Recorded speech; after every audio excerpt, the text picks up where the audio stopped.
गुलाबी पांढरट दिसणाऱ्या या बिया यालाच डबल बी असं म्हणतात। वेगवेगळ्या भागात याची वेगवेगळी नावं आहेत। याची आज आपण भाजी पाहणार आहोत। ही खूप कमी प्रमाणात मिळते। हे आधी शिजवून घेतली। याला लागणार टोमॅटो, कांदा आणि कोथिंबीर आणि आपले नेहमीचे मसाले। फोडणीमध्ये हे आपले नेहमीची फोडणी द्यायची आणि शिजवलेले असल्यामुळे ही पटकन भाजी होते। जास्त पाणी न घालता अगदी लपतपीत ही भाजी छान लागते। आपण ही मस्त अशी करून घेतलेली आहे।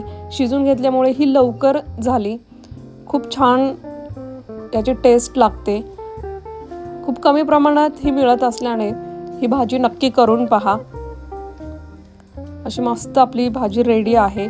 तुमच्या भागामध्ये या भाजीला किंवा या बीन्सला काय म्हणतात ते नक्की कमेंट करून सांगा। आपण नेहमीच वेगवेगळ्या प्रकारच्या भाज्या दाखवत असतो। अजूनही जर आपल्या चॅनलला फॉलो केलं नसेल तर नक्की करा। धन्यवाद।